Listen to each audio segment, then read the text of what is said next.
Hi, everybody. Thank you for coming. We're just going to wait one more minute while everybody gets settled. But in the meantime, if you haven't already, please visit www.menti.com. We're going to be doing polling throughout. If you need help with that, we have Caitlin back here who can be your poller for you, or and Chris. If anybody wants any help, you can grab one of those.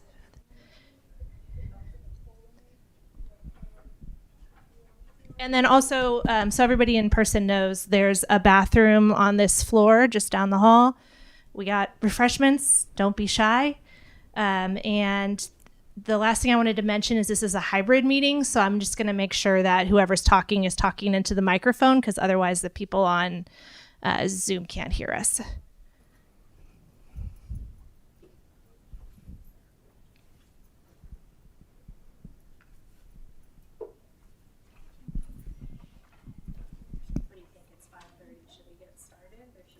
Give them like 1 minute. Yeah. Should play some music. Yeah. Raylene, how many people do we have on Zoom now?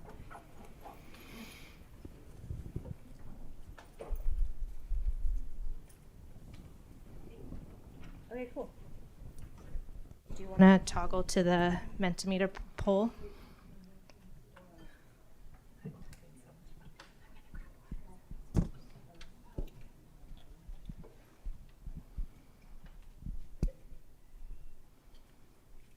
Is it my turn?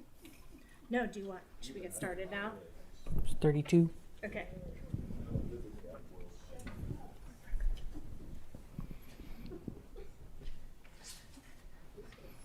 It looks like we have 14 people or 14 devices connected. Does anybody, if anybody needs help, you can raise your hand and Chris, can you help over here?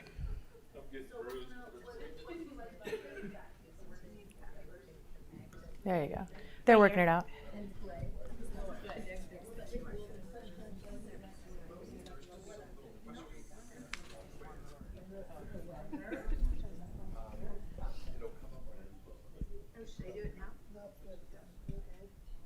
Yeah, the first question's up, so please participate.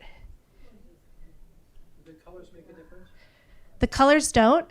If something gets mentioned more than once, it'll get bigger. So it looks like everything's just been mentioned once.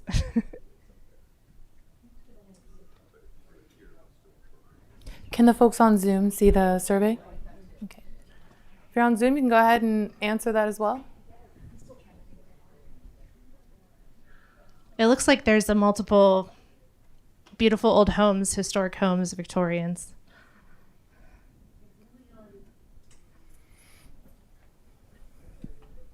And I see character multiple times. Can you explain what you're doing? This is a first question just to introduce Menti to folks, because we're going to be using this polling throughout the presentation. And this first question is generating a word cloud based on how people answer the question. So the larger, correct. So if you are having trouble with this, we have two people in the back who have phones that are going to help people. Do you not want to participate with Chris's help? Because he has an extra phone. Okay, we have a paper. We also have a paper version for people in person. It's just that your results won't show up but then we'll be able to record your results if you would like. So there's a paper. If anybody else wants a paper version of the survey, we have a few. You can go online with one of our staff, or they can get a paper one. And you can just follow along as we get to the questions. They'll make more sense because they'll pictures to give your specific opinion on the question. Like there'll be pictures of it. Okay, I'll just ask questions or not? Yes. I'll go over the whole evening in just a moment. Let's move to the agenda and we can go over what we'll be doing tonight.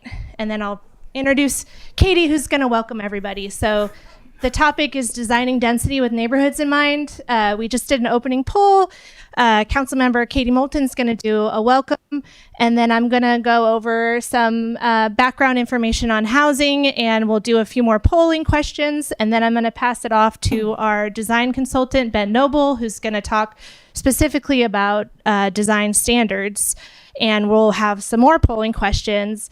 And to keep it moving and to make sure we cover everything, we're going to save individual questions and answers for after the presentations. There's also an exit survey. People in person should have a half sheet of paper to fill out, and please fill that out before you leave with additional questions. And if you fill it out and give it to Alex, she will give you a Eureka sticker. And people online, when you exit out of Zoom, this exit survey should pop up for you. And sorry, you won't get a sticker. All right, and with that, I'm going to pass it off to Katie. Thank you. I have a mic right there. Thank you, Kristen, Star Director of Planning. Hi, thank you for coming, everybody. I'm so happy to see so many faces here and so many people on Zoom. I'm assuming you're here because you have opinions. Well, we want to hear them. The topic of housing is very big. It has to do with economics. It has to do with education. It has to do with where people literally actually live. So I was hoping that So I decided to do this town hall to focus on one specific area around housing, and that is, how do we make the more dense housing that's coming into our neighborhoods fit in? There are empty lots in Eureka. There's state laws now that allow people to split their lots smaller and smaller and to add more like mother-in-law units, garage apartments onto their property.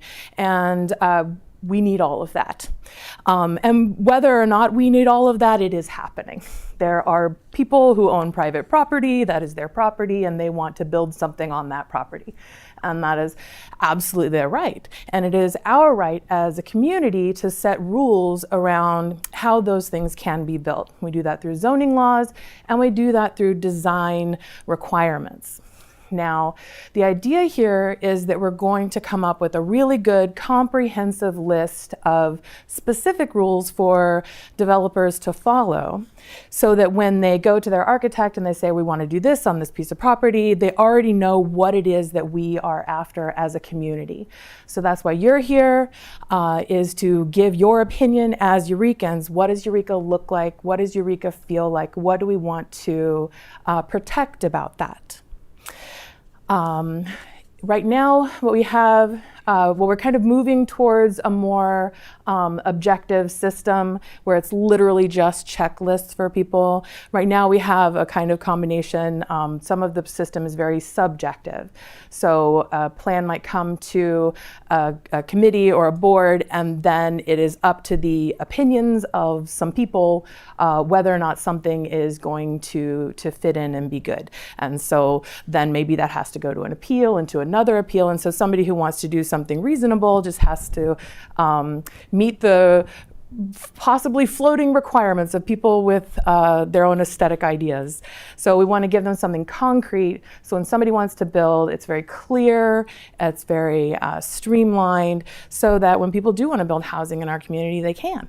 And they can, the faster they do that, the more affordable that housing will end up being. But I do want to point out that we're not just talking about affordable housing, we're talking about housing all across the spectrum. We need to be building apartments and townhomes. We need to be building things that are, we need to be building homes. We need to be building all over the city, where in lots of different ways, because opening up more housing availability at every different level opens up more housing availability at every different level. I just wanted to give a couple of examples. There are empty lots in my ward, up in the second ward, and there are people building on those lots. Some of them are going to be townhomes, some of them are going to be duplexes or small apartment complexes. And I have people up there who are retired, and they are living in a 3-bedroom house, and there's only one person in there. And they would love to downsize if there was something available that suited them that was smaller.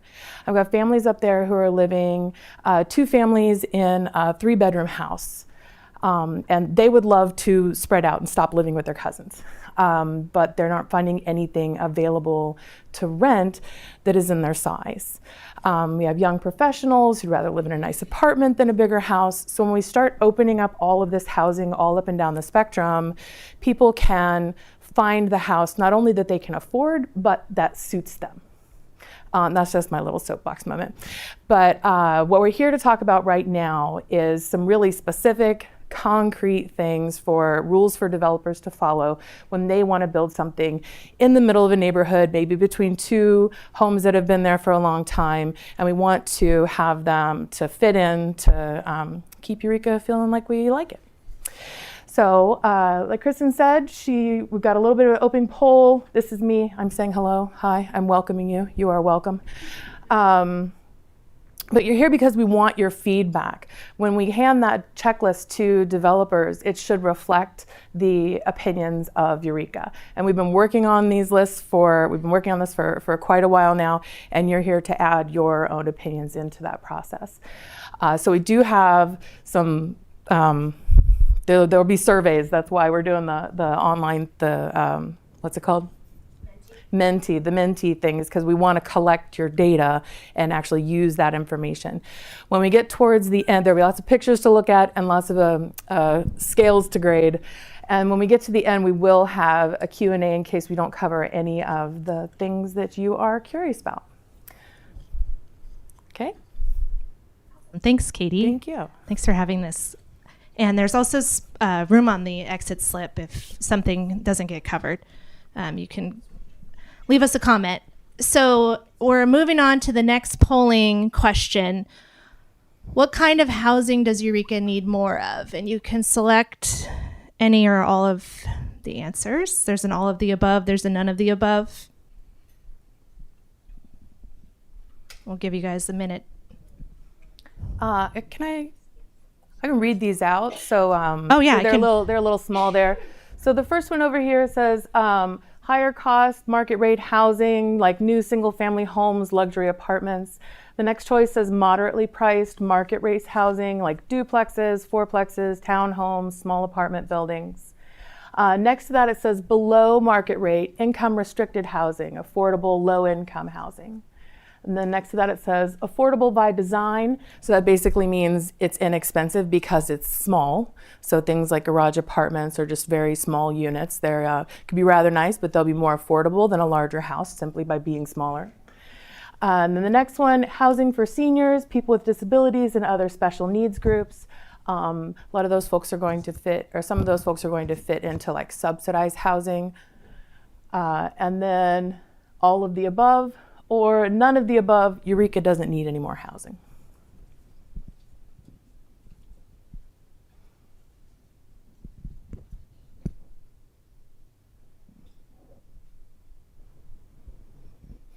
And we have this handy little number down here in the corner where we can see how many of you have answered or not yet.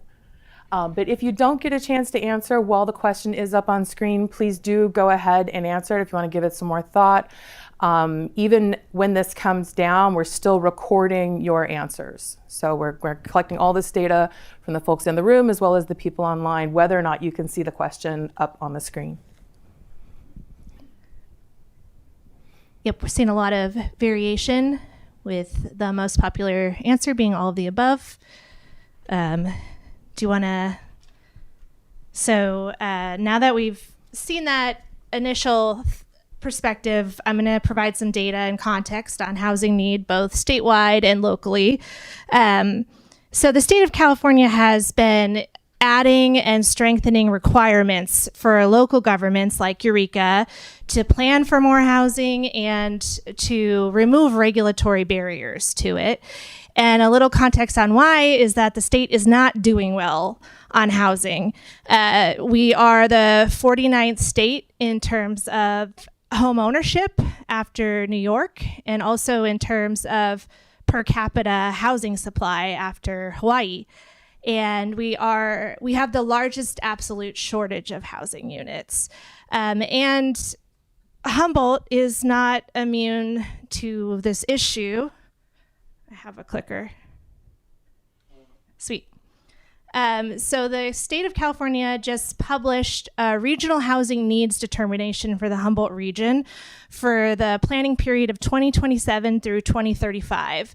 And they determined that as a region, we need almost 6,000 net new housing homes by 2035 in Humboldt.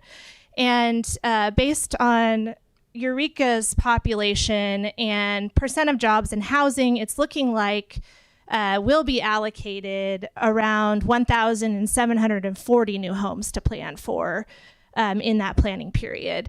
And that comes out to 218 new homes a year, which is quite the goal. And if you look at their analysis, they are not anticipating significant growth in Humboldt County. Most of their determination comes from unmet current housing need. So they're saying that we're not meeting the housing need of our existing residents. And I just wanted to give you some of the data that they used, which is from the 2023 5-year American Community Survey. You can find it on census.gov. One of the major things they focused on was that we don't have many units that are available for sale or rent. We have low vacancy rates, which is the percentage of our housing stock that's being advertised for sale or rent at any given time. Around 2% vacancy rate is considered healthy for sale, and we're at 0.5. And a 6% vacancy rate is considered healthy for rental units, and we're at 1.8%. So in the state determination, they gave us 324 more homes to address our unhealthy owner vacancy rate and 907 homes to address our unhealthy rental vacancy rate. The second big issue that they flagged was that our wages aren't keeping up with our rent and mortgage prices here. So we have what they call high cost burden rates. And if you're spending over 30% of your income on your rent and utilities, your housing costs, you're considered cost burdened. And we have really astronomical cost burden rates, especially for renters. 59% of Eureka renters are cost burdened, 28% of homeowners, and an overall cost burden rate of 44%. That's almost half of Eurekans are spending more money on housing and have less money for other things. The third major thing was that Humboldt has one of the highest per capita homeless rates in the nation, and they used our point in time regional number, but also Eureka does surveys in Eureka, and we have very high homelessness rates in Eureka as well. And so how do you build housing in a city that is built out? We don't have that many large, undeveloped, unconstrained, so developable sites in Eureka where we could build new neighborhoods. So one viable strategy for us is to add units within existing residential neighborhoods. And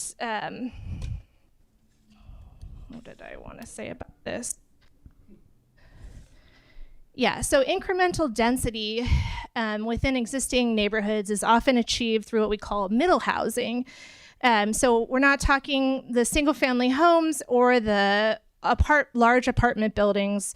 They're smaller scale multi-unit homes like duplexes, fourplexes, courtyard apartments, townhomes. These housing types, given that our cost burden rates are so high, these are an option that could potentially provide housing for people that don't qualify for subsidized income restricted housing, but also can't afford a single family home on a 6,000 square foot lot, such as, first time home buyers or maybe retirees on fixed incomes or, young professionals. And because the building footprints and overall scale of these multi-unit developments are comparable to a single family home, they often have a lower perceived density. And we have a lot of great examples of middle housing in Eureka, most built before the 1950s, before our zoning regulations started to limit this type of natural evolution. So before I turn it over to Ben, we have 2 more polling questions. The first one is, which of the following are good reasons to create more housing in Eureka? And there are a number of options when you go to your mentee, and I can, thanks.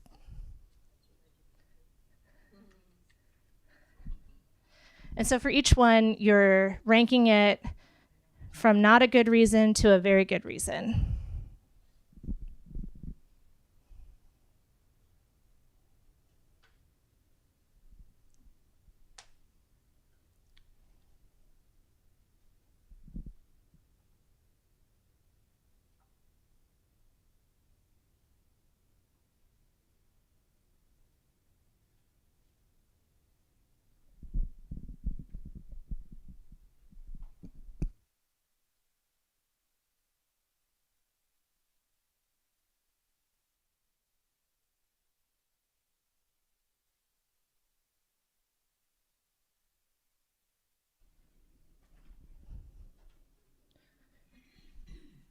We have 14 people on Zoom, just in case you're curious.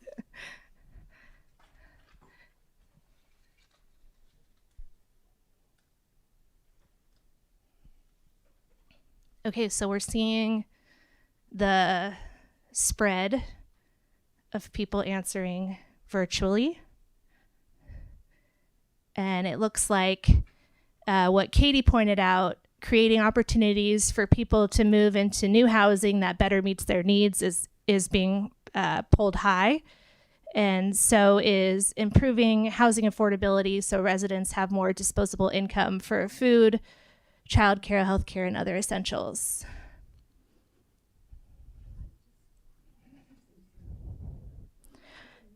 Oh, let me pass the mic. We have somebody who said we're missing something. Another really good reason, which isn't on here, is we need places for people to buy and rent that might come here in order to take a position as a nurse or a doctor or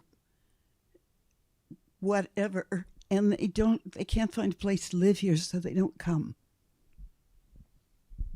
Great point. Attracting and keeping professionals is definitely a good priority. Yeah, I was trying to get at that with support local employers by ensuring their workforce can afford to live. But you're right, it's more than just afford to live, because we also want to attract like doctors and people that just, housing options for workforce. All right, I think we're going to get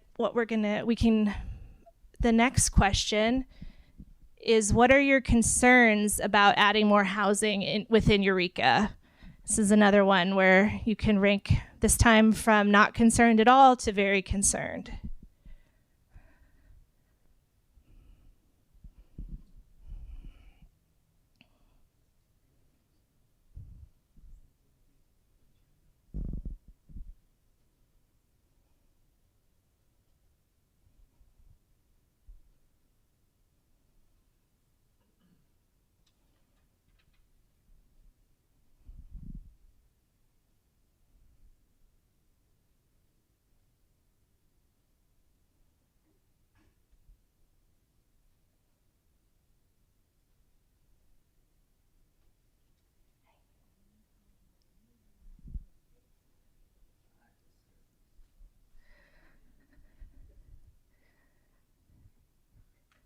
All right, I see right now what's polling the highest is negative change to existing neighborhood character in how things look. Oh, good. That's exactly why we're here. Yeah, great. We have some ways to address that. Here, let me give you the mic. I just had a question. I'm wondering, there's no way to determine how many people participate are actually residents of Eureka versus like business owners, correct?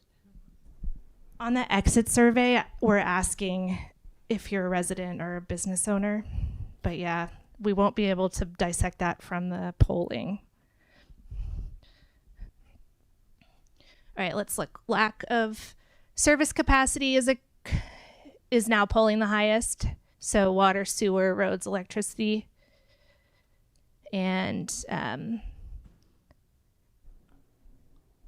I would say parking is the third highest concern.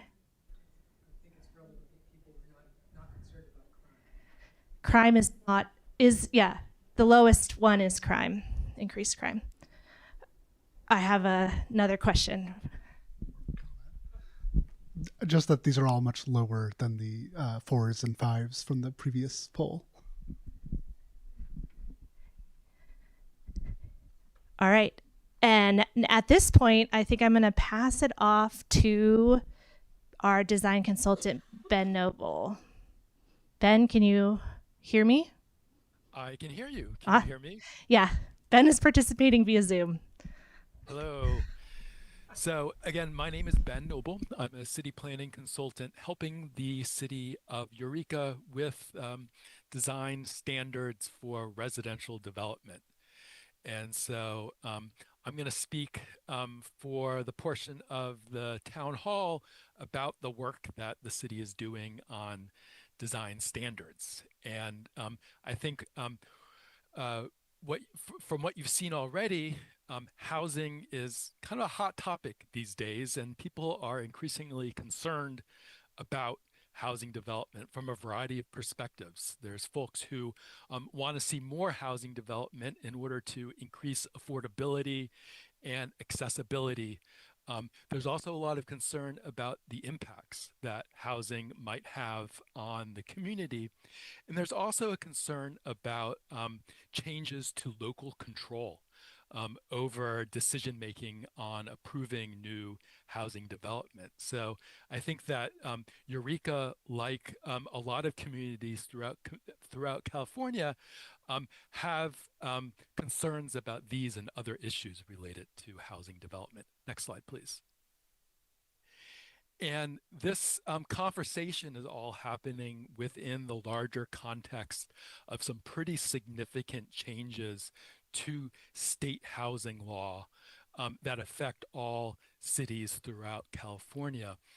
Within the past 5 years, the legislature has adopted many, many new laws that have dramatically changed the legal landscape that cities find themselves related to housing approval. So one of the big changes is that there is an emphasis on the use of objective standards in order to approve housing development, where cities are not able to rely on subjective design criteria when deciding whether or not to approve or not approve a development project.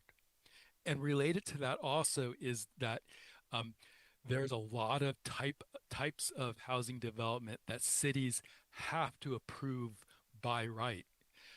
By right meaning there's no discretion involved, no public hearing involved. If a project meets objective standards, cities are required to approve the project. And that can range from small accessory dwelling units on a lot with a single family home all the way to multifamily high intensity development within a downtown setting. Every year, the legislature is identifying more types of projects that cities need to approve by right, and that trend will only continue.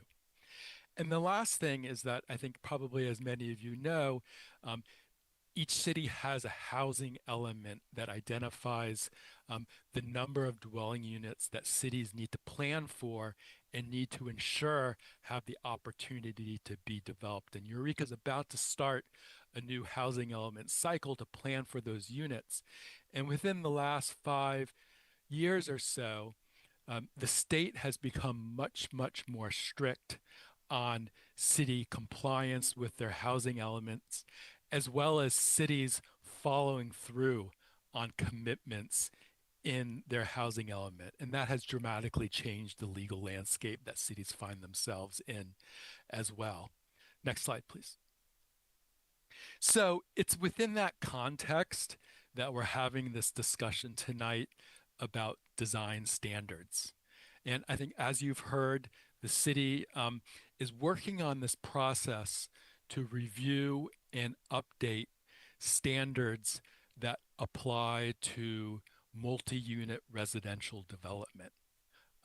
And that includes small scale projects that might involve just a couple of units on a small infill project property within a neighborhood, all the way to higher intensity multifamily and mixed use development within downtown or Old Town. The city's also looking at the existing design review process and thinking about how maybe that could be improved and serve the community better. So we wanted to take the opportunity tonight to tell you about this work that we are doing, to answer questions that you have about it, but most importantly, we want to hear from you about what are the design issues that you think are most important that need to be addressed in the city's design standards for multi-unit residential development. So that's really going to be a focus of the information we share and the questions that we ask. Next slide.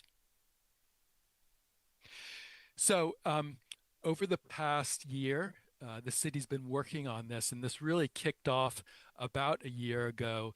Last November, there was a meeting with the city council where city staff talked about and reviewed the design characteristics of existing development that contribute to the neighborhood character that people value so much. And one thing that was interesting about that conversation is that within Eureka's neighborhoods, there's a variety of architectural styles. And it's not so much one particular architectural style that contributes to quality community character.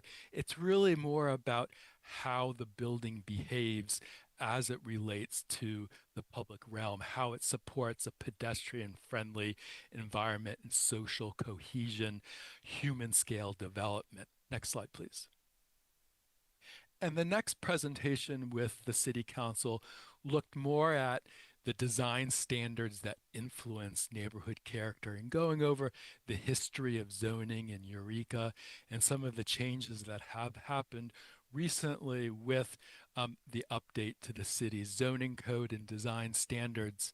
And at that meeting, the council considered this information and told staff, move forward on a process to strengthen existing design standards, to review the existing design review process to make sure that our zoning and our design standards is working the way it needs to in order to preserve and enhance the character of neighborhoods that people value so much.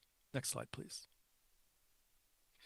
And so before going a little bit more into the design standards that we're talking about right now, it is important to note that within the city's zoning code, there are a lot of existing design standards. In 2019, the city adopted an updated zoning code, which really moved in the direction of establishing objective standards for residential development. And some of those standards are zoning district based. So whether you're R1 or RM, or you're in the Old Town or downtown area, there are some unique standards that apply in those areas. There's also standards that apply citywide, regardless of your neighborhood or your zoning district, things like parking and how parking lots need to be designed. Those rules apply citywide. And then also in the zoning code, there's a section that addresses design standards for multifamily and commercial uses. So really starting to get at the details of how buildings are designed, what the facade looks like, what the entries look like.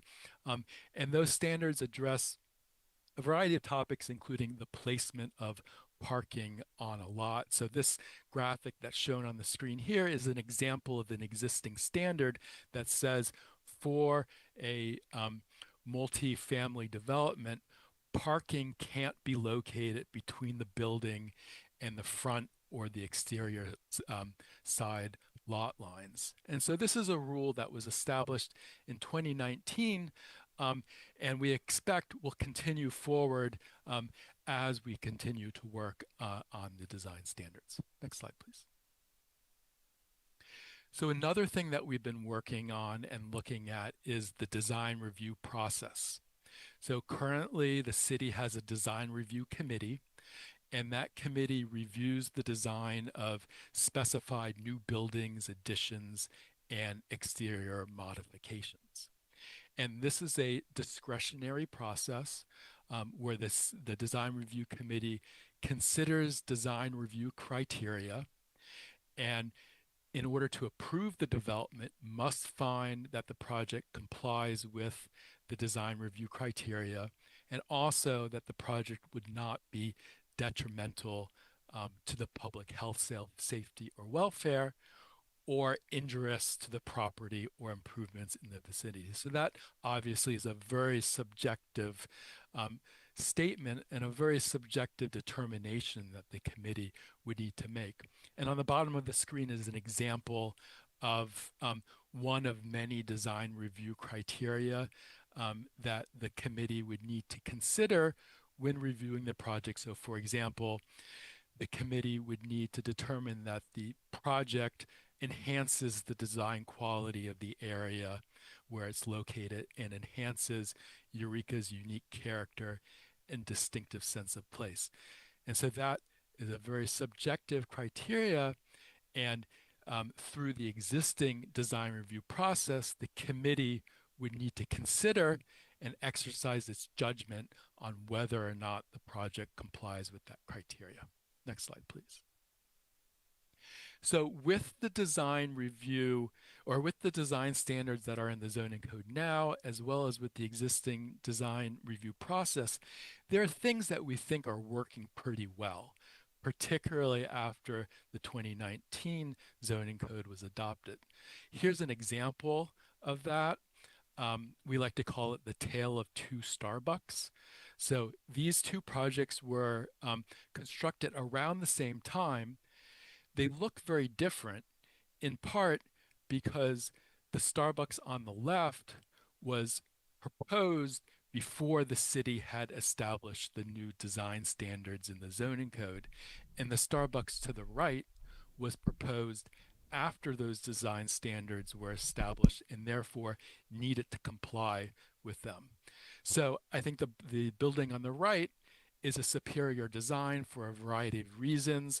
There's more articulation, there's a presence on the street, there's an entry that faces and connects with the sidewalk. It's definitely more pedestrian scale, pedestrian friendly than the example on the left, which is largely just a blank wall that faces the street. So we think in a lot of ways, the design standards that were adopted in 2019 have been working fairly well. Next slide, please. But there's obviously a lot of room for improvement.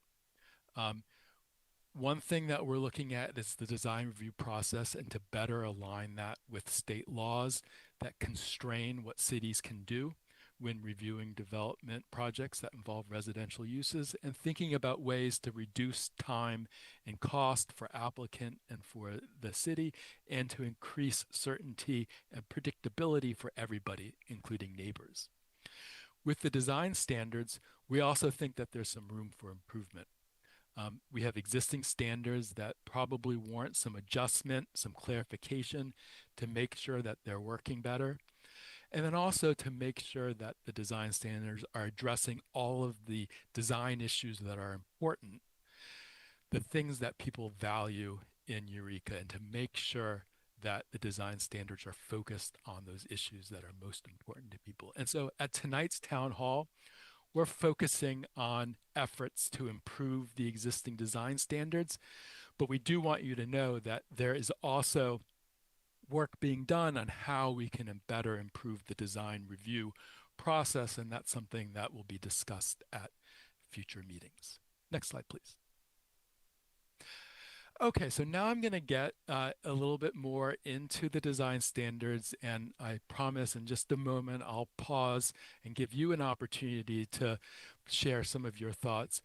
Um, but I wanted to say a few things about our general approach to this. So, Eureka has an incredible sense of place, and the neighborhoods have design characteristics that people really value and really contribute in a positive way to neighborhood character. So we think it's very important to understand and identify what these design features are that contribute positively to neighborhood character. And then once we've identified those features, then we can make sure that the design standards that are in the zoning code require new development to incorporate these design features to maintain and enhance the positive design character of neighborhoods. So that's our basic philosophy. That's our guiding principle for how we're proceeding with this work. Next slide, please. And when we've talked about this previously with the city council and others at prior meetings, we really focused on a number of what could be called sort of building blocks for good urban design. And as I mentioned previously, it's not so much the architectural style of a building, it's things like the site design, where a building is located on the lot, where the parking is located, how the parking is accessed, what the general massing of a building is relative to its context, how the entries relate to the street and the sidewalk and the surrounding context, and then also some of the details about how the facade, the building facade, and how the roof is designed. So we've been focusing on these design features.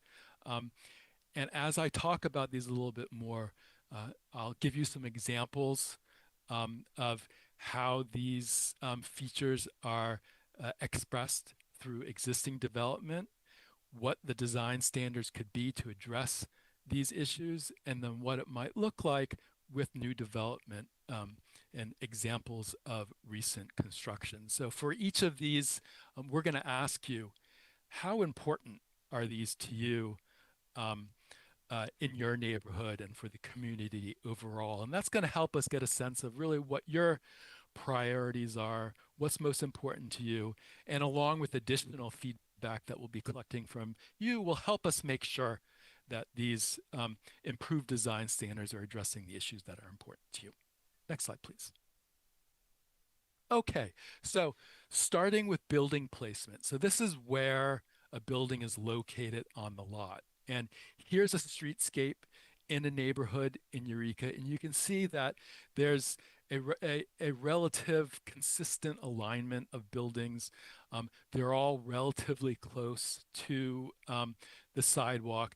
They're all street oriented, and there's a regular rhythm to the buildings as you move through and down the street. Next slide, please.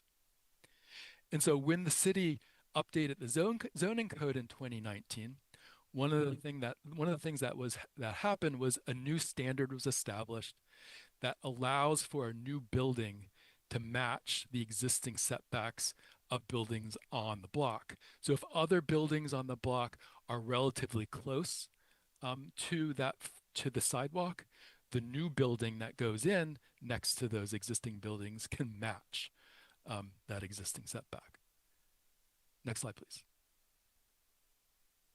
And so here's an example from another community of a multi-unit residential development within a neighborhood with more traditional architecture that is employing a more contemporary style, but it does a pretty good job of fitting in part because it's matching the front setbacks of existing buildings on the block. And so that's one of the things that's in the design standards that Eureka has now that we intend to carry forward because we think that's a good standard. Next slide, please.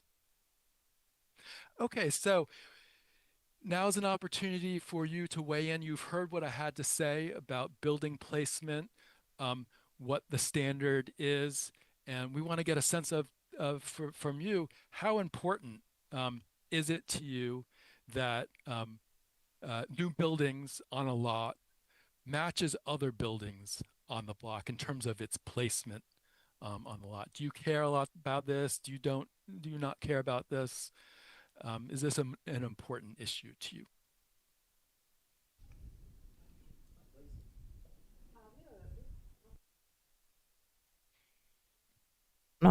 We have a question from the crowd. If you could, second, Ben. Sure. I'm at, I got a, and it's having the city being in debt $3.5 million or $13.5 million. How are you gonna do this? Tell me. Are we going to do what?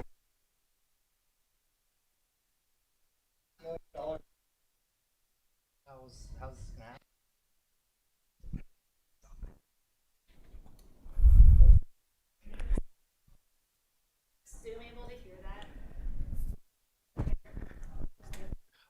The other.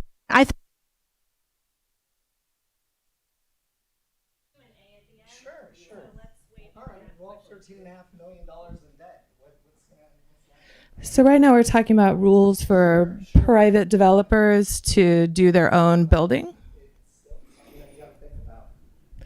Well, in this context, the city isn't actually spending any money at this moment, the topic that we're talking about right now. So Ben, you can go ahead to the next question. Okay. All right. Yeah. So just this is interesting to me that there's Oh wait, can we go back? Sorry. yeah. So from sort of neutral to very important, people are thinking that this is an important thing to think about. So next slide, please. Okay. So related to building placement is parking location, and so where it is on the lot. And I think one of the things that is really special about Eureka from my perspective is how within older neighborhoods so much of the parking is accessed from alleys with parking located to the side or to the rear of homes, so the home itself and the entry can have a presence on the street, and that's really special. And you can see that within this photograph with the garage located behind the house. Next slide, please. And so you have an existing standard in your zoning code that was established in 2019 that says that if there's a lot that's not a corner lot, it's an interior lot, and it's served by an alley, that access to the parking needs to be from the alley. There's some ways to get exceptions to that, but that's the basic rule that new development has to follow. Next slide, please. And so there's also an existing standard that surface parking spaces can't be located between a building and the front or the exterior side property line. So that's what this graphic is showing. You have the building that's placed relatively close to the corner, and the area between the building and the street, parking can't be located there. It has to be to the side, or it has to be to the rear. And this again is a standard that excludes single family homes, but would apply to any kind of multi-unit residential development. Next slide, please.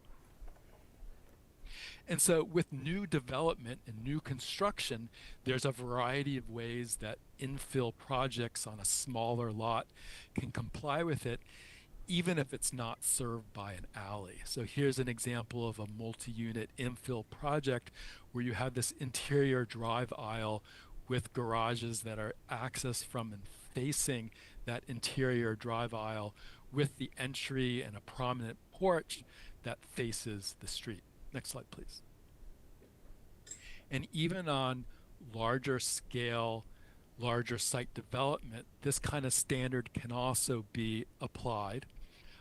Here's a example from Mendocino County, where you have buildings when it's facing an existing street, the parking is located behind the building.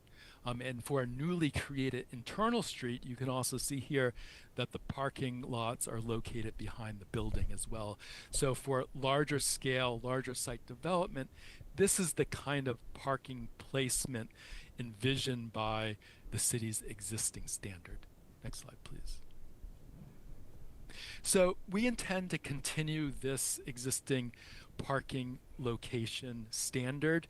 We're curious about, based on what you've seen here, how important is it to you that new development, new multi-unit residential development, the parking be located behind or to the side of the building, so that parking is not located between the building and the street? Is this something that is an important design consideration for you or not? And obviously the building placement standard and the parking placement, parking location standard, they kind of go hand in hand. So if you prohibit parking to be located between a building and the street, that naturally encourages the building to be closer up to the sidewalk. So again, I think we have quite a number of participants identifying this as either a important or a very important issue. Next slide, please. Yeah, hold on one second. It sounds like we have a clarifying question. Sure. Is it about the standards or is it about the parking? So if I have a garage that's facing the front of the building, I park in the garage. It should be on. That considered parking in the garage, but there's still a space. Yeah, that's a good question. Our existing parking placement standard applies where the parking has to be behind, applies just to surface parking, not to. Trade you. It's on. Oh man, so it wasn't on for you. Okay, the question was about garages facing the street. And if, Caitlin, do you want to explain the full standard or do you want me to? Okay. I believe, though, it's the surface parking that is not allowed between the building and the street. But if you're on an alley, it does say you should access via the alley, your parking garage. Sorry about that. Oh, okay. So the comment is that people call it their garage, but they're actually just parking in their driveway. Yeah. I think we could anticipate, though, if we let people have a driveway in the front, they will probably park in it.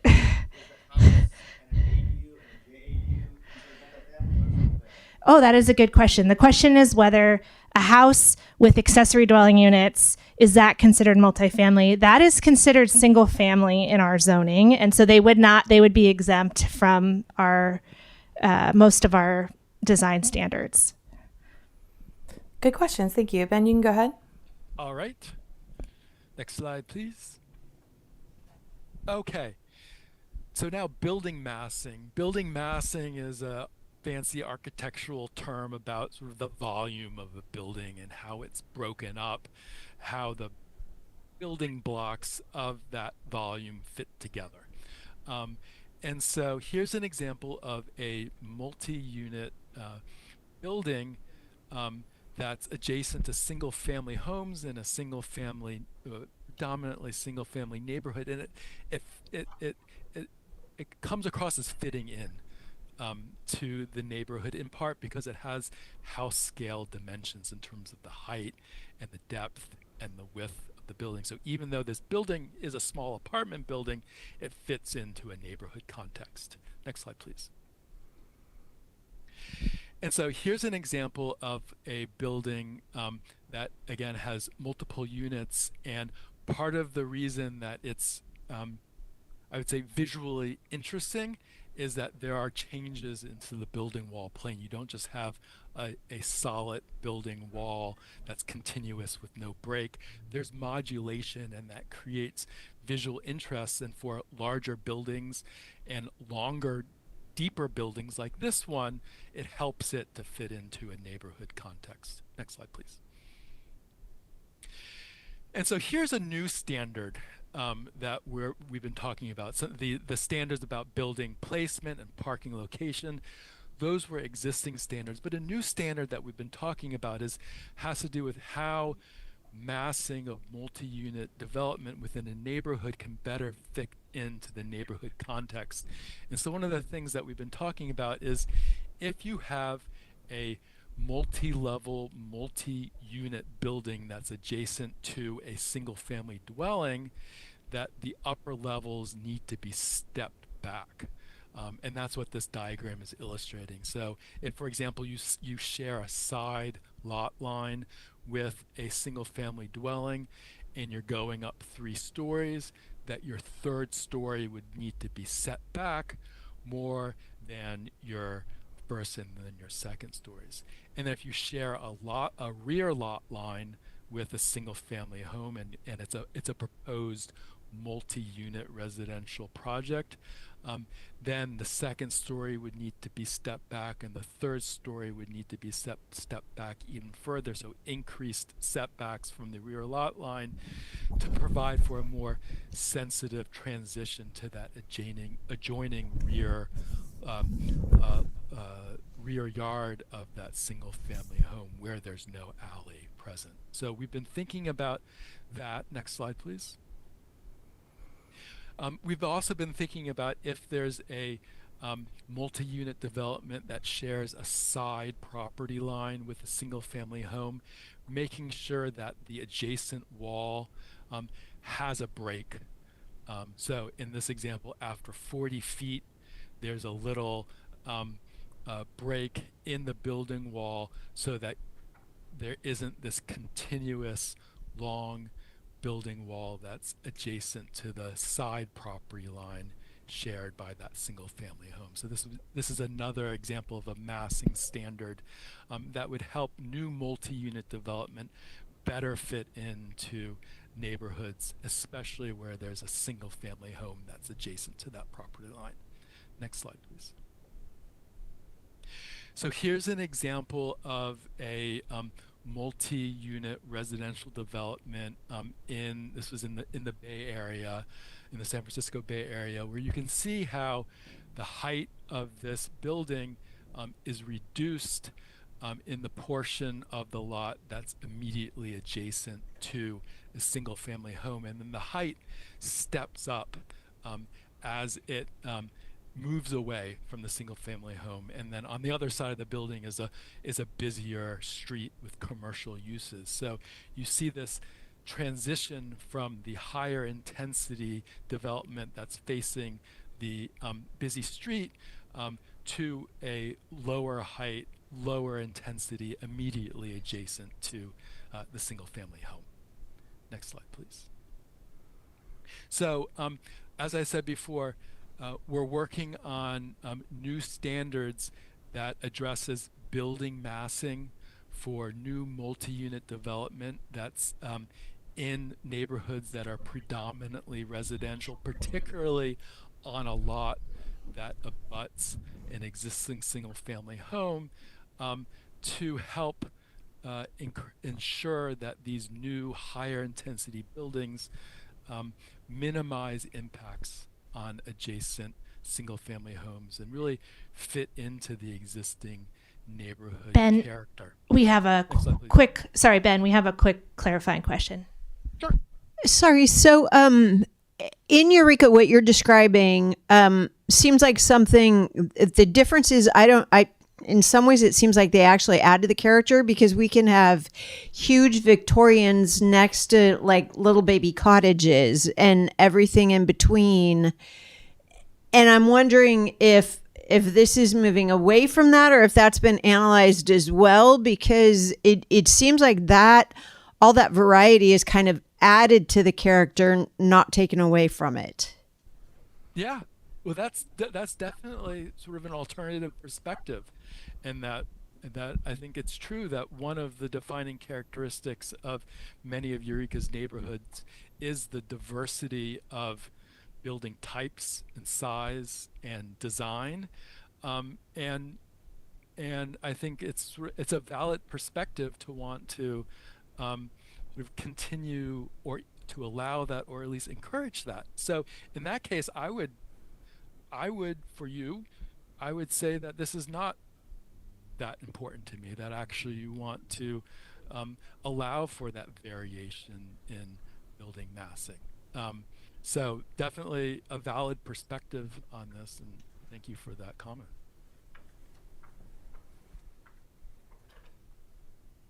Next slide, please.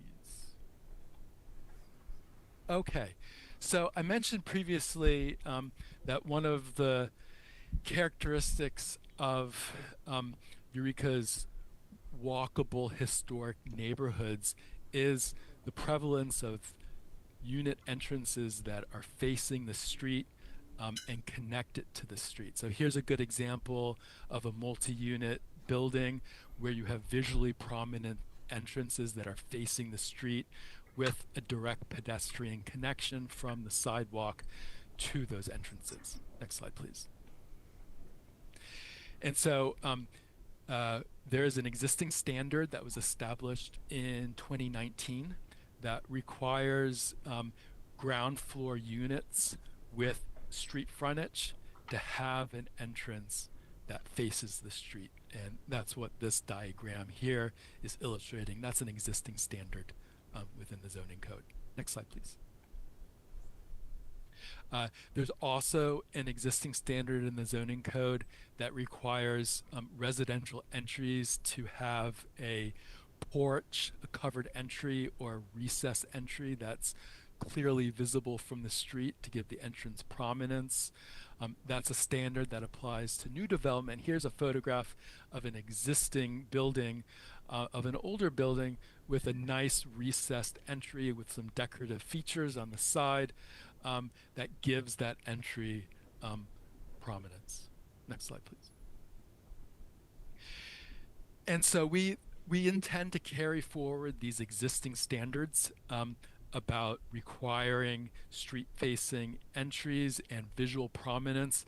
A new standard that we are developing has to do with requiring building frontages that are longer than 50 feet that face a street to have an entry. I think one thing that we've seen with some recent multifamily development in Eureka is that there are some building frontages adjacent to the street that don't have an entry, that have just windows or walls.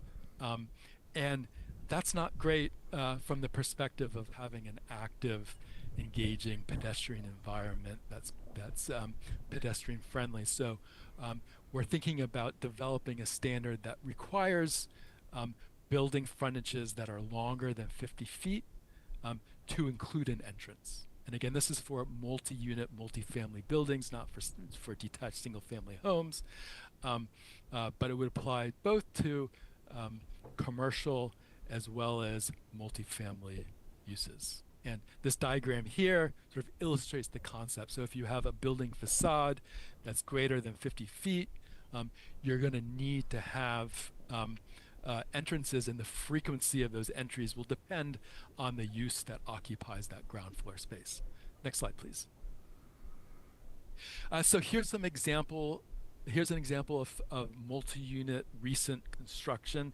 This is in Fortuna, actually. So this is a 4-unit development, and you can see that this each unit has a entry that faces the street, and it's visually prominent with the covered entry. You can actually see a resident sitting on that front patio area next to their entry. Next slide, please. And so here's another building that you may be familiar with in Arcata. This is a mixed-use building with ground floor commercial and residential uses above. And this is a good example of each building frontage having an entry. So a corner building where each frontage has an entry that faces the street. And then you have a relatively high frequency of entrances that are facing the street, again, particularly for ground floor commercial uses supporting an active pedestrian-friendly environment. I think it's part of what makes this particular development successful. Next slide, please. So we're working on standards with building entrances, requiring buildings that front the street to have a entry, and depending on the use that occupies that space, that would dictate the frequency of those entrances. So, for example, if you have townhomes, you'd want more frequent entrances to those units. If you have a apartment building with a shared entrance in a lobby, you would be that building would not be required to have entrances as frequent as for a townhome. So there would be some variation in the frequency of those entrances based on the type of use that's occupied. So again, this is interesting. Another issue that folks think is important.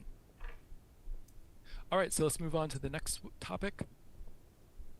Okay, so there are two topics left that we're talking about, and now we're starting to get into some of the details of the building exterior. We talk about facade design, and that's really the skin of the building and what features and the building elements and what they look like. And so an important part of that is facade articulation, which essentially means details that create visual interest. And in your older buildings, they're often very well articulated, in part because with the Victorian architectural style, that was an important feature of that type of development. So here in this example, there's a number of different things going on that creates visual interest through facade articulation. The massing plays a role in that. So you have building wall modulation, where there's a bay that's stepped back from the main building volume. You also have contrasting colors and materials. You have windows with decorative trim. You have a projecting covered entry, and all of these things together creates a lot of visual interest and creates a very distinctive building with a lot of facade articulation. Next slide, please. And so this is an important issue. Creating visual interest, requiring new buildings to create visual interest through facade articulation is important. But we're trying to avoid dictating one specific architectural style. I think we heard from the commenter previously that one of the things that's interesting about Eureka is that you have a diversity of architectural styles. And if all buildings were to be mandated to be Victorian, that wouldn't be authentic. And I don't think that would be desired either. So the direction we're heading is to require a project to create visual interest on public-facing building facades by incorporating two or more facade articulation techniques that a project can select from a list of options. Next slide, please. So we're giving a lot of choices. We're not requiring one particular technique. We're not requiring a specific architectural style.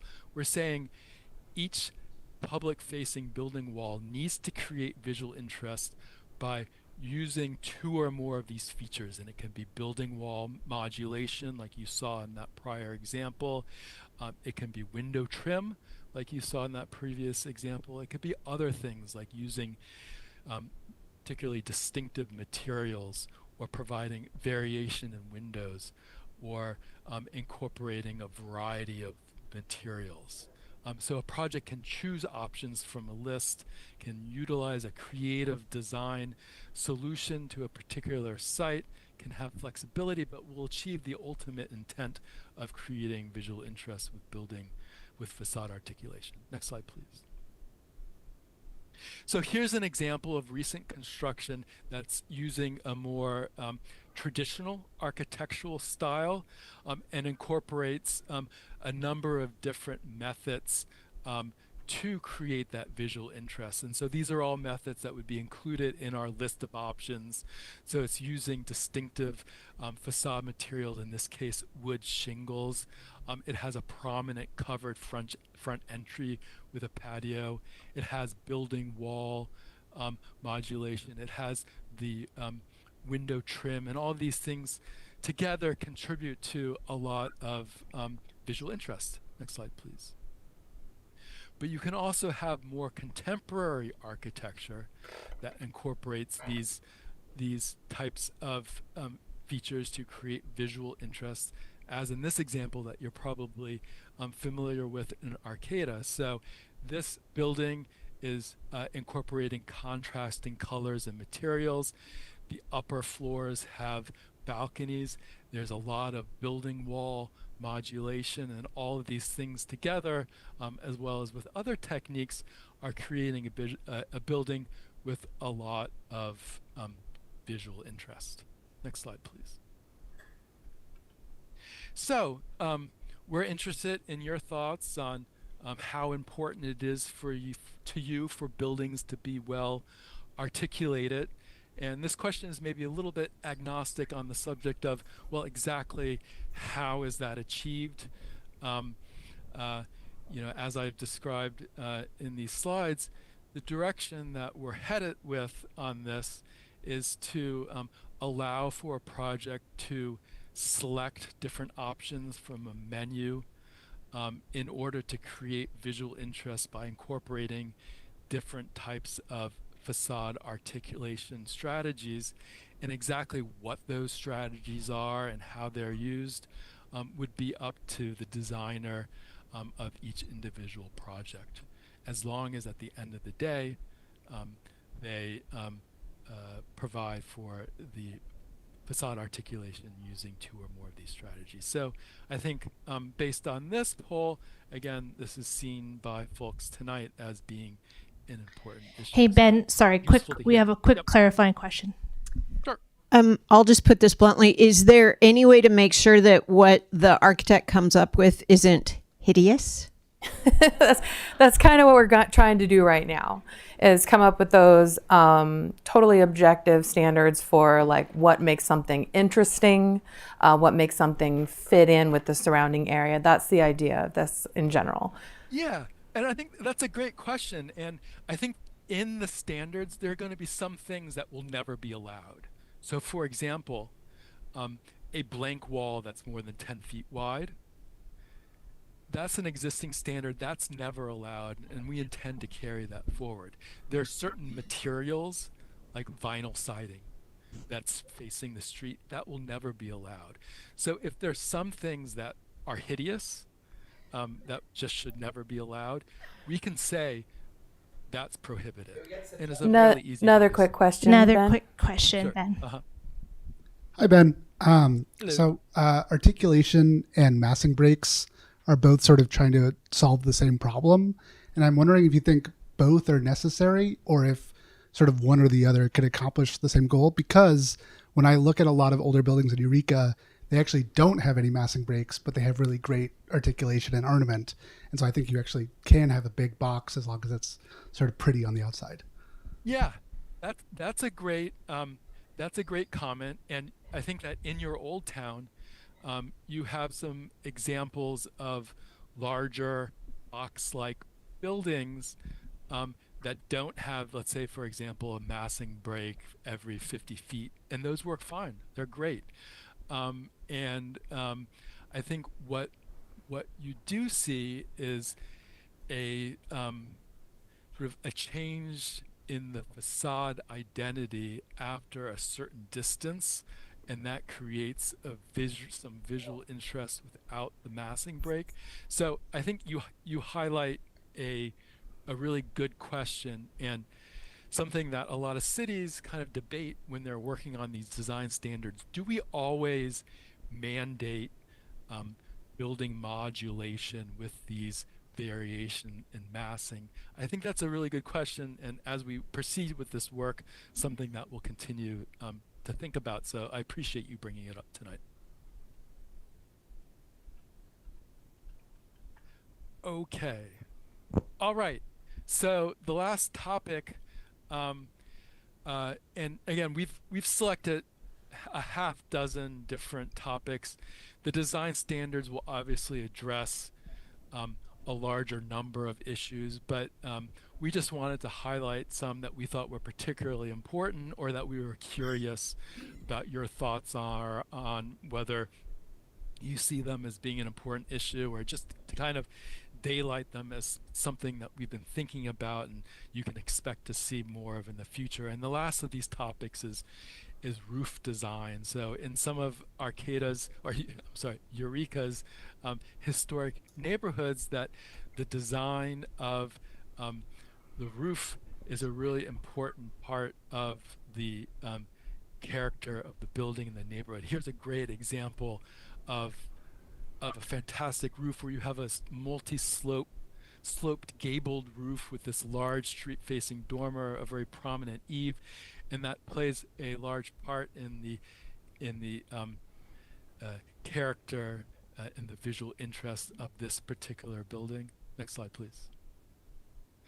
And so, similar to facade design, we intend to include a standard for roof design, but we don't want to mandate a particular roof style or treatment. We do want to ensure that a project provides for roofline articulation by selecting from a list of options of one or more techniques for each public-facing building facade. So similar to our approach for the facade articulation, there'll be a menu of options. Next slide, please.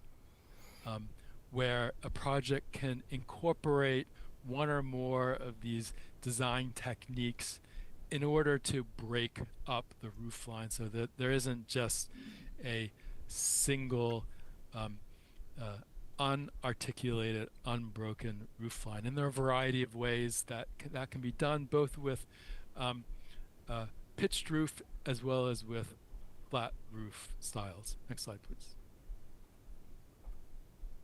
So here, going back to this Arcata example, this is an interesting one where part of what is making this building to be interesting is that there's a variety of roof types that are incorporated. So you have a shed roof element, you have a gabled roof element, you also have some flat roof elements as well, and that they're all combined and incorporated into this single building. Next slide, please. And so here's an example of some townhomes. And what's happening here is that in order to break the roof line and to avoid having a continuous unbroken roof line, there's some repeating gables. There's also the building massing is stepped back a little bit, so that's creating a break in the roof line as well. And that this project is incorporating these different roof design techniques just to create that interesting articulated roof design, which we think is important. And I don't have a photo of a flat roof here, but it's something that can be accomplished with flat roof designs as well. Next slide, please. Okay, so the question, again, like the others, is how important is it to you for when new multi-unit mixed-use apartment buildings are developed, is the roof well articulated? And, you know, what we're thinking is that this is a fairly important thing, and so we should require new buildings to have a articulated roof, and that the project can select options from a menu of choices in order to achieve that desired outcome without the city mandating exactly what the style of that roof is. Okay, so I think what we're hearing here, what we're seeing here is that people are thinking that this is generally an important thing, probably worthy to be addressed. Okay, and so this is really interesting to hear, and again, there's a lot of different design issues that we've been thinking about, and we've just highlighted a few of them to give you a sense of what we're thinking, the direction we're heading, and to hear from you whether you think these are important things. There's going to be a lot of different ways for you to provide input. There's some comment forms, there's some exit surveys. You'll have the opportunity to contact the planning department with your thoughts. In terms of our next steps, we're going to be having some discussions with local architects to go through some of the nuts and bolts of the standards to make sure that what we're thinking about will work in Eureka for new development. And then we're anticipating later this month there will be a public review draft design standards that will be available for everybody to take a look at. So a lot of the things that we talked about today in terms of new standards for building massing, for facade articulation, for entries, for roof design, that will be incorporated into the public review draft design standards. And then those will be out there for a good month before the Planning Commission has a discussion meeting in January. And that will be an opportunity for residents to provide additional input on the draft design standards. The Planning Commission will receive those comments and also provide direction and feedback to city staff. And then we'll put together a public hearing draft of the design standards. And we're have a tentative plan for the Planning Commission to consider this at the February 11th meeting. And we're also expecting at this point for the Planning Commission to have a discussion about the design review process and the design review committee as part of that meeting as well. And then we're expecting the City Council to take this up at their meeting, their second meeting in March on March 17th. So there'll be a lot of additional opportunity for you to learn more about this, to provide comments on specific standards, to review those standards so that we make sure that we're addressing the issues that are most important to you, so that new development, when it comes, when it's proposed, is incorporating the design features that are important and contribute in a positive way to Eureka's unique design character. And I just wanted to add that this is a tentative schedule, but if you signed in at the door with your email or you registered for Zoom, then you'll be on our mailing list, and I'll email the group to let you know before the meetings that they're on or not and when they're scheduled. Okay, next slide, please. Okay, so before we open things up to Q&A, because I know that you have more questions and more comments that you want to share, and we definitely want to hear those from you. We want to know in one or a few words, what design characteristics are most important for new housing in Eureka? And it could be some of the things that we've talked about already in terms of a articulated facade or buildings located close to the street, or anything else. Just what's most important to you in one or a few words. Seeing this just will be really useful for us to make sure that the design standards are addressing the things that are important to you. Great, yeah, so anything that comes to mind, just put it out there. I see costs versus design versus density. That's great. Yeah, we want to make sure that the design standards that we establish are not going to discourage investment, are not going to discourage increased housing production by establishing overly burdensome design requirements. So that's a great one. What else am I seeing here? Adequate parking. Yep, that's certainly something that people are concerned about, particularly neighborhoods that are seeing more development, to making sure that there's sufficient parking and that that parking is well designed. Visual interest seems to be a big one. All right. Okay, so maybe a few more seconds and then we'll move on to the next question, but this is very interesting. Oh, I see quick approval process. That'll be something that we talk about at future meetings. So that's interesting to see. Large eaves, colorful. Yeah, so variation in building color is something that could be a technique that's used to create that visual interest. All right. Okay, so maybe we'll move on to the next question. Okay, so we've talked about a lot of things, and there may be some overlap with this prior question. But is there anything that we haven't talked about that we should address?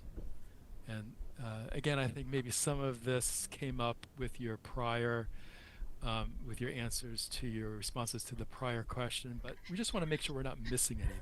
We have a raised hand in the audience, Ben. Just What if the house is facing the alley and not the street? Is there standards for that? like for a new house? For an additional, they want the, I have parking structure that I'm going to turn it into an ADU. Can you give her the mic back, please? Oh, sorry. I have a garage that I'm going to turn into an ADU, but it faces the alley and not the street. Oh, okay. Well, if the main house has an entry that faces the street and it's existing, and you just want to have an ADU in the back, there's no requirement for that ADU to have an entry that's facing the street because it's in the back of the lot. The articulation and the building entry and those standards are for public facing facades, and it specifically excludes alleys from that definition of public facing. So we're just talking about streets, or like if you have something facing a plaza, that's a public plaza, or a waterfront trail. So we'll get into the Q&A proper here in just a moment. We just want to collect any other issues that we should be talking about. And if you have a question about it, you can add that into the issues as well. Just want to get all this question done, and then we'll go to the Q&A. I'm very interested in solar, and I didn't see anything about solar placement in any of these designs. Yeah. Solar installation, Great comment. solar panels, and, I've got mine on the south side. They don't interrupt the street, but I'm wondering, I didn't see anything about that. Could you put them anywhere you wanted to? Would they be right up front on the street or what? Yeah, well, I guess the short answer to that is that the state really limits the ability for cities to restrict rooftop solar. So that's something that would be state exempt, and the design standards would have little ability to regulate that. Is this Q&A next? Yeah, Q&A is next. Okay. All right. Well, thanks for all this. This is really interesting and really useful to see. Thank you so much, Ben. Thank you for all of that information and for gathering that data. And thank you also to stick around, because folks might have some questions that you can help with.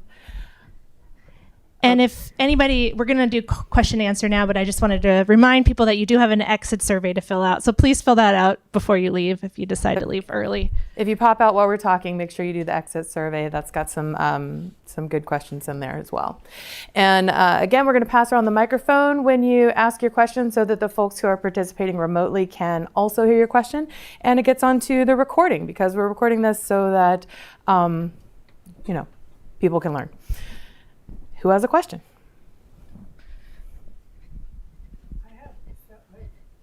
Oh, and sorry, just a sec. People on Zoom can raise their hand, and then Raylene, will you let us know? I have a couple of questions. One is, I wonder the cost. Can you hold the microphone a little closer? The cost analysis. Am I supposed to? It's on. Okay. The cost analysis for requiring the articulations, which I think are terrific, but I wonder if that inhibits the ability to bring housing. That's a really good question. In fact, I had a question sent to me that was very similar to that. Is does putting all of these requirements slow down building of housing? And I have two answers, and maybe staff can add some more. One is that developers really like clear instructions. They really want to know exactly what we want them to do ahead of time, so that it's not this like going back and forth kind of process. So that aspect of it streamlines things. And also, none of the things we're talking about are really out of the ordinary. These are pretty typical sort of things you would see in a lot of different communities. The other thing I would say is that developers who are coming in to build housing are selling it. They're building something and they're either going to turn around and sell it, or they're going to turn around and manage that property. In either case, they want it to then be appealing to the community that it is in. So we're doing them a favor right now by doing some of that market research for them and giving them clear, data-driven information about what Eureka likes and what Eureka doesn't like. And that would inform where Eurekans want to live, whether that's renting or purchasing to manage.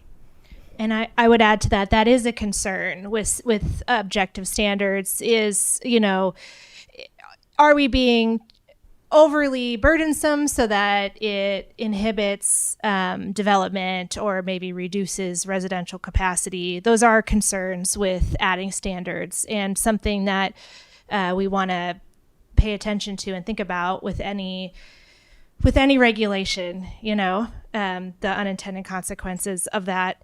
And luckily for us, this is a thing that all California cities and counties are going through right now. I was querying housing elements, and over 200 of them include objective design standards. And so there's a lot of analysis happening right now about the cost, how this pencils out and how it affects cost. And that's also why we really wanted to have this Zoom next week with design and development professionals too, to hear from them which of these standards might be really burdensome and affect their bottom line. So, good question. Definitely something that's a big part of the conversation, for sure. Other questions?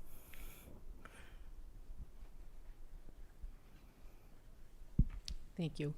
I noticed that the Planning Commission or the Design Review just authorized I don't know if it's a 6-unit or 7-unit on I Street.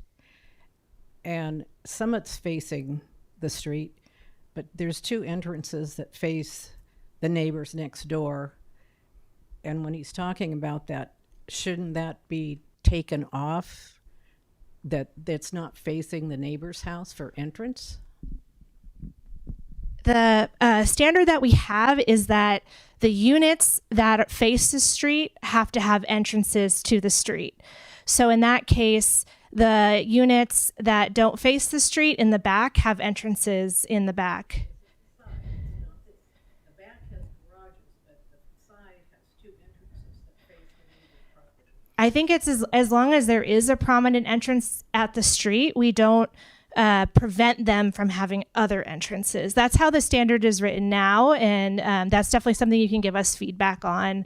I know we invited some of the neighbors here from that were concerned about that project, and one of the concerns we heard most was the concern about the upper floors shading, and so that's why we're exploring this idea of when multifamily, mixed use, or commercial goes in next to a single family home, having it step back the upper floors. But we are debating all these things, so it's good to hear your input.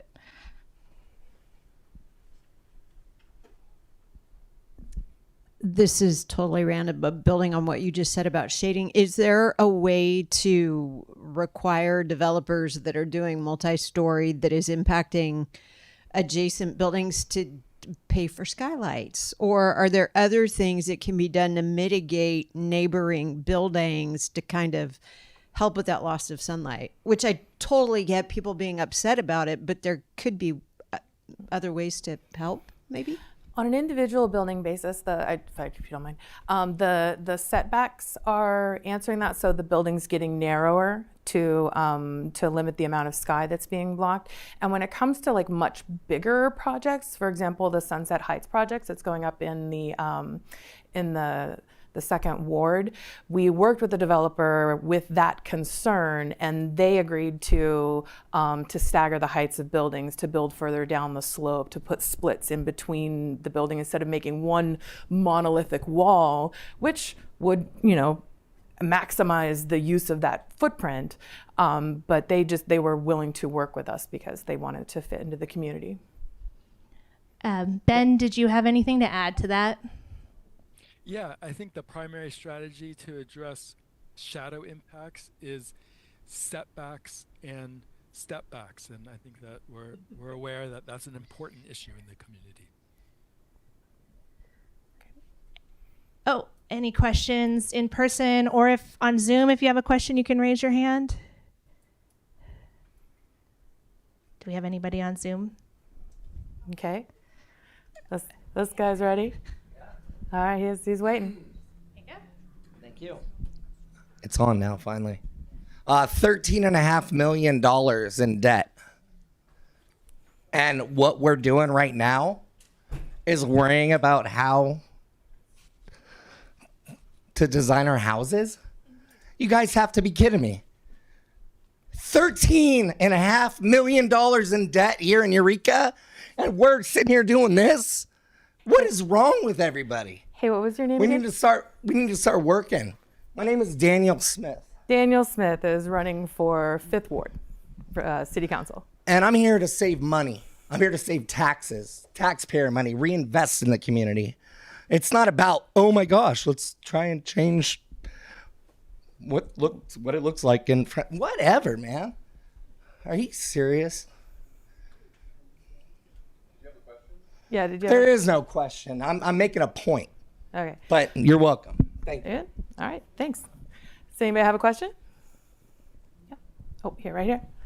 He hasn't had a chance yet. Go ahead. I assume that most of the housing that's been added to the city is all ADUs and JADUs, and it sounds like most of these standards don't apply to those. There is a lot of new development as well. There are some empty lots. We're getting about 25 accessory dwelling units a year, and overall we're getting an average of 44 dwelling units a year. So it is about half of our new homes are accessory dwelling units, which most of the design standards would not apply to. But we do get other forms of housing, and our hope is to get more housing options in the future. And we're also looking at design standards for mixed use and commercial, which we're also getting more of every day.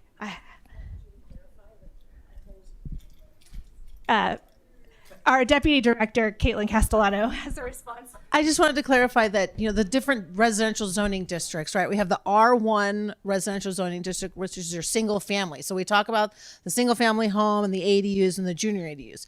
But when you get to our R2 and our R3 zoning districts, our medium density and high density, you can have very small lots in those districts. So some of those lots can be down to 2,000 square feet, 1,000 square feet. And now you can have 2 dwelling units. Some of them require 2 dwelling units. Now that's multifamily because you're in the multifamily zone. So like Ice Street example, that's why we want to point this out, is that was a fairly small lot. I think it was like 6,000 square feet. It was comparable to a single family lot, but it got 6 or 7 dwelling units on it. So this is to help design that type of project. Ted? Yeah, this is more of a comment than a question. When I think about increasing the density of the city of Eureka, providing more housing for the city of Eureka, the first thing I think about is our existing neighborhoods. And there are a few vacant lots, not a lot.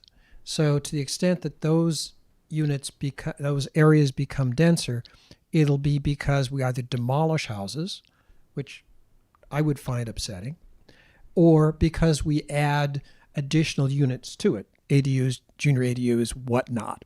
So that's probably the dominant form of development in the developed neighborhoods. Mm-hmm.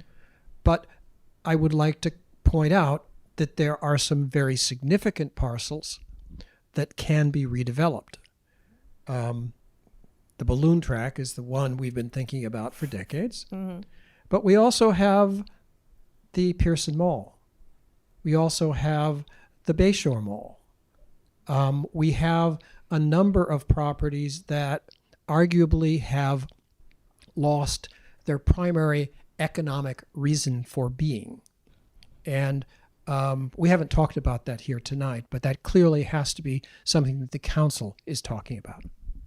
Agreed, absolutely. Yeah, underutilized space in the city is, it shouldn't just be sitting there moldering. We decided that tonight we were like, oh, we have way too much to talk about. We're just going to focus on multifamily and existing neighborhoods. But the strengthening of the design standards is focusing more broadly. And one of the things that we didn't talk about tonight that Ben and I have been discussing is adding a chapter on large site development. And how do you make a large site integrate with the neighborhood around it when it redevelops? And so we are anticipating having new standards for large sites that we don't currently have standards for large sites. Thank you. Mitch? Just an idea, because it exists and I live here. There's another option for putting more housing on the site and making it look like it belongs in the neighborhood. I live at 9th and F, and there are 6 houses where I live, and we have sort of a ready-made community there. We all support each other, get each other to doctor's visits, etc. We've lived there. We'll never move, any of us. And the city of Eureka could use several more situations like the one I live in. You're advocating for lots of small houses on a lot together, just to help build community. That could be a great way to support your neighbors. There's one common area that we all use. I put a fire pit in here. Sorry, you don't have the microphone. Yeah, there's There's common areas that She's you're saying sharing. that you have a common area that you all share at the center of your development. I'm so glad that you have that. That's lovely. And I just wanted to touch on the topic of ADUs, that being a significant part of the infill development is that the city does have an ADU financing program that you can find out more. We don't have like a presentation on it right now, but if you want to build an ADU on your lot, the city can help you do that in a variety of ways, including finding financing for you. We have another question. I have a question and a comment. Is that one of the goals is to attract people to Eureka, and it's important. Is my mic on? There we go. It's important, and I've studied this and helped with a peer-reviewed paper on it. That one of the things that attracts higher income people, professionals to a city, is greenery and a good space to live in. And that green space issue really hasn't come up yet.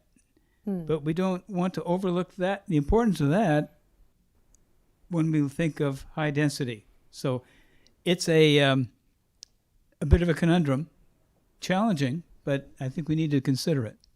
Agreed. I do think that one of the reasons to build up, not out, is to preserve the green spaces that are around us. So if we're buying up meadows and cow fields and turning them into subdivisions, then you have to go even further before you get to some place that's green and lovely. And Eureka's, we're pretty built out. So if we can build up rather than sprawling, then that can preserve people's access to green spaces that already exist. And of course, we have lots of lovely parks, but that's a whole other thing.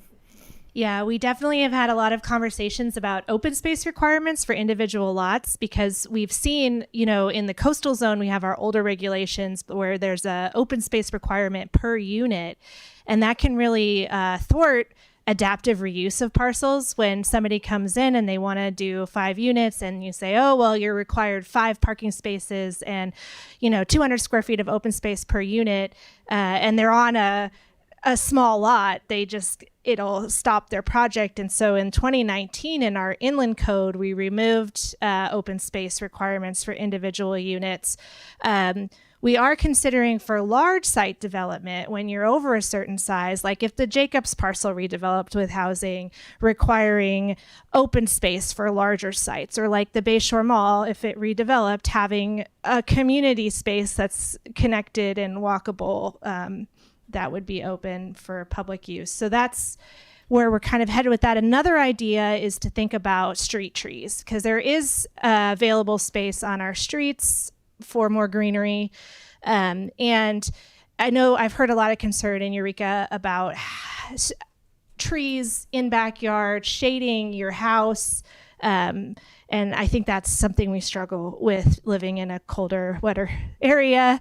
But street trees are an option where we can get more greenery that's public facing. And right now we don't have street tree requirements. We allow people to put in street trees. So that's something that we could talk more about in the future, to put in our right-of-way standards. Oh, we allow people to put in street trees, but we also help people put in street trees. Yeah. And then for larger developments, there are plant and like landscaping interest requirements. So when you're Oh, that's so true. I didn't mention that, but we do have a landscaping section in the code that does require landscaping between your building and the front property line, and also landscaping in parking lots. So you might have noticed around town when people come in for large projects where they have a high valuation, there's a trigger that they update their parking lots to meet the new landscaping standards. So you might have noticed slowly we're getting a little bit more landscaping in some of our existing parking lots around Eureka. One that I'm looking forward to is the Winco parking lot. And street trees, you can go ahead, but street trees have the added benefit of also traffic calming, which is lovely. People just drive slower on streets with trees, not in the street. But On your next to the streets street. with the trees, I think there need to be some kind of limit on them. You've got streets right now that have too many streets per parcel, and the roots are going to start coming up, taking the sidewalk out and going into the street. We had that all the way up 4th and 5th Street, and if you've noticed, they've all been ripped out and they haven't been replaced. And I noticed a few of the other blocks, they've got like 5 trees on one city block, or not parcel, I should say. I think there need to be a limit on that. There's too many. Some of them just get any kind of tree they want and they overgrow. They're in the power lines. They're not being maintained. They're over, you can't walk without it hitting you. So I think it would be nice if you to have them, but limit it and the kind of plants that they're planting in it, because you're putting it in and then it's destroying things. It's going into the sewer, and then you have more work to do. Yeah, we had some trouble with the cypress trees. We had some trouble with the cypress trees up in Highland Park. They were growing and they were beautiful and well established, but they were sending out roots underneath the tennis courts and underneath the trails, and everything was getting all torn up. So yeah, then those had to come out. But if they're growing under and they're destroying property, then that causes other problems. Do we have, when the city's planting, or we have, a choice about what kind of tree goes in, that's definitely a consideration. You want trees that dig deep, not spread out. Is there anything in the zoning that tells people what kinds of trees they can plant in the street trees or in the easement? The zoning code is really focused on people's property, but we have adopted resolutions of street specifications.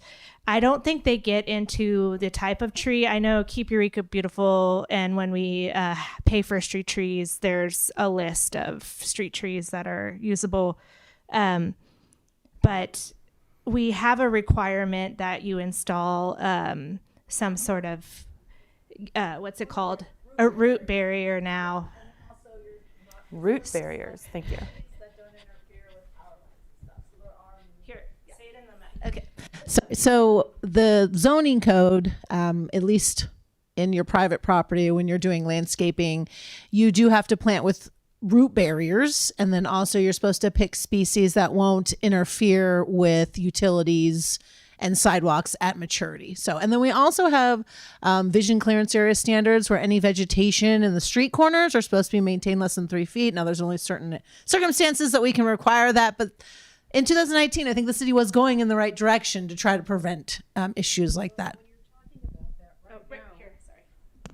About in the or street cleaning or whatever. Right now, you have on H and 5th, I believe, and the city did this. They've got vegetation growing there into the gutter and the grate, and it's about 2 feet high.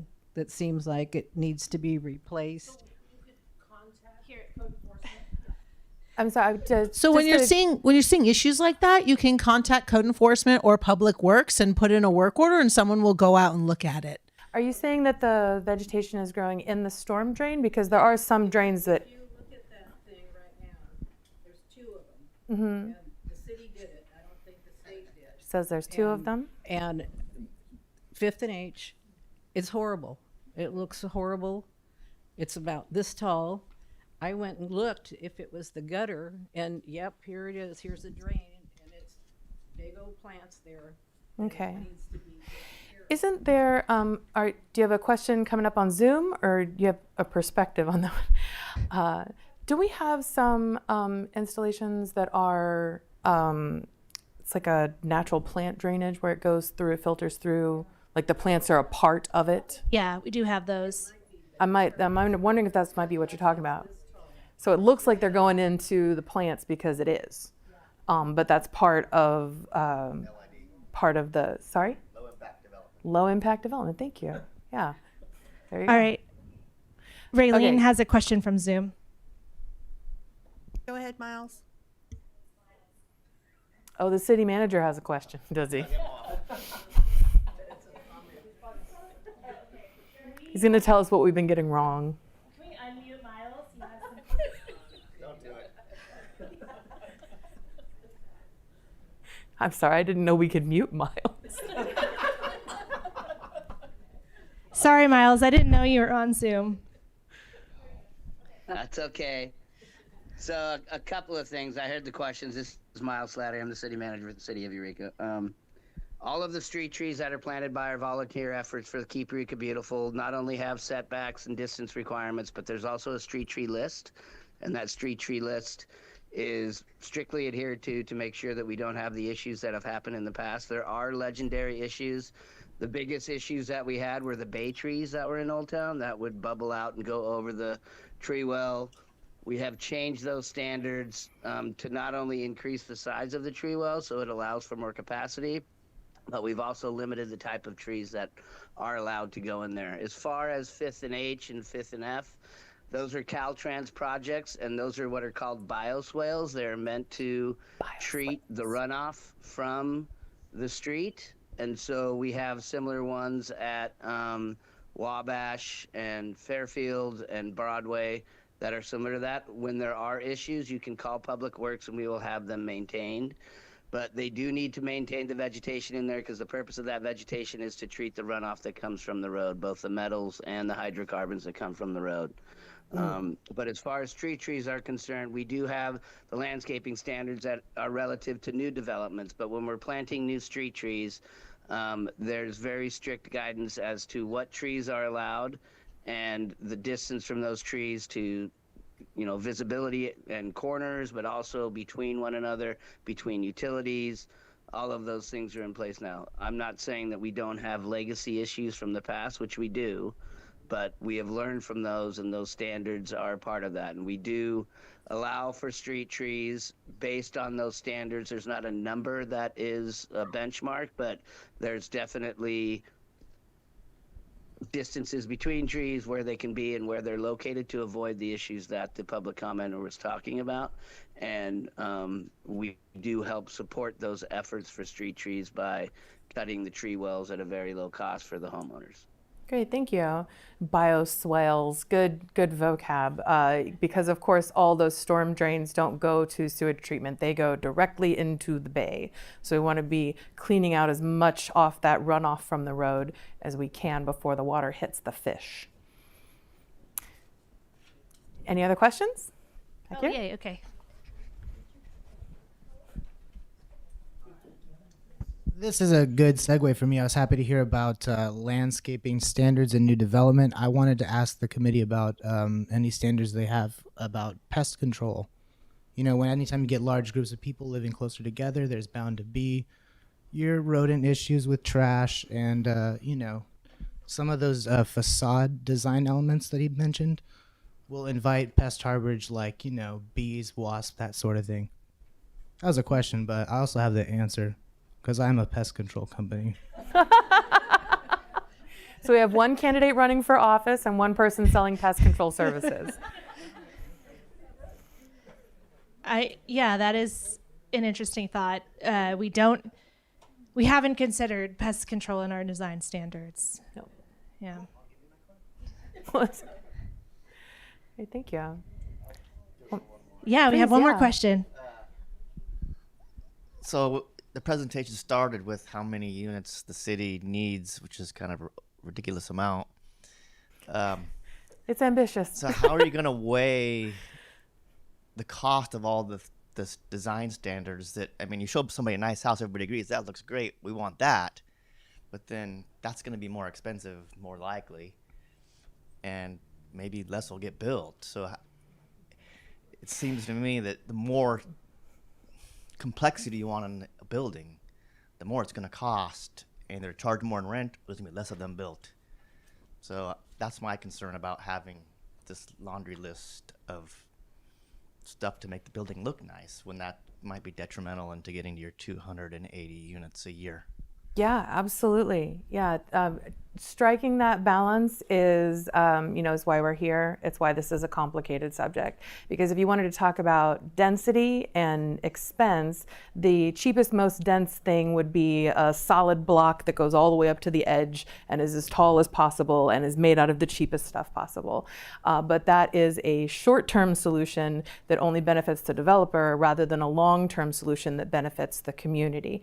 So we're trying to come up with these standards so that when one, we can streamline the process. So when builders want to build, they have those clear communicated expectations right up front. And two, we're hoping to communicate what sort of thing is going to do well in Eureka. And that's definitely what we're grappling with right now.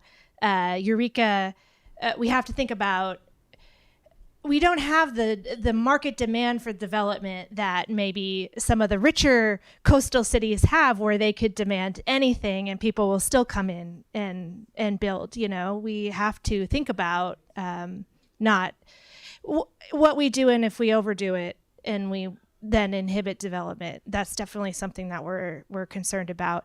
And all cities in California and local jurisdictions are grappling with this question right now, and it really comes down to like what the public has an appetite for. And definitely in my job, and I'm sure the council members can attest to this, there's we're hearing both sides from people in Eureka, and so we're like, how do we strike a balance and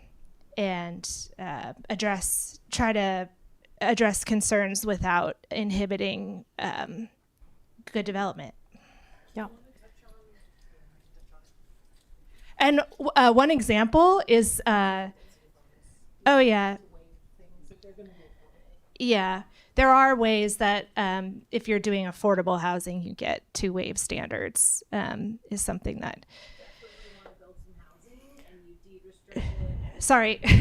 Give her the mic. So like if a developer is really like, I want to build 6 units here, but your design standards are cost prohibitive, if they commit to affordable rents, right? So if you build a tiny 500 square foot apartment, you can't charge that much for it. And there's standards where I think one project there, 500 square feet, what was the rent? Like $1,100. I mean, that's still kind of a lot, but $1,100 was considered low income, and they could waive some design standards.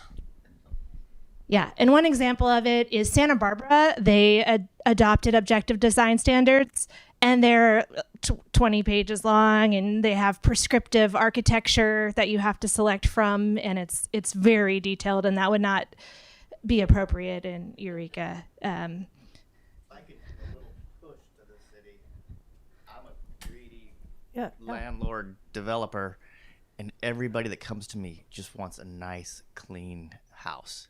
Yeah. They'd like it to look nice, but there's just so much substandard housing around that they just want something newer and clean. Yeah. And so I kind of hate to get too complicated and not be able to build that stuff. Understood. Valid point. All right, we have Miles again. Go ahead, Miles.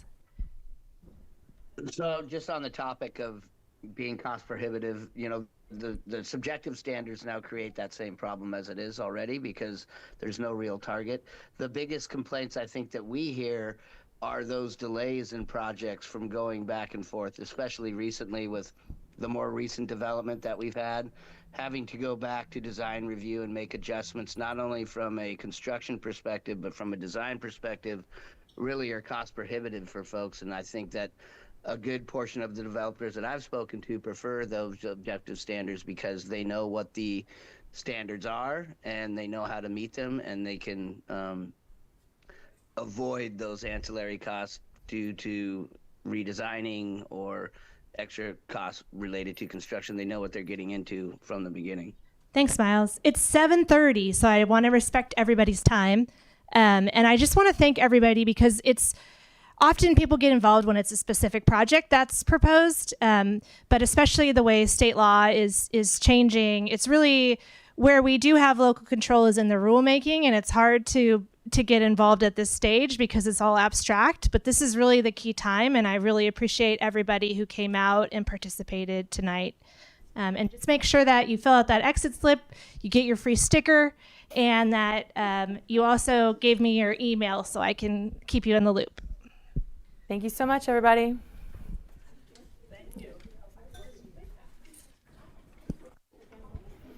Hi, thanks for being here.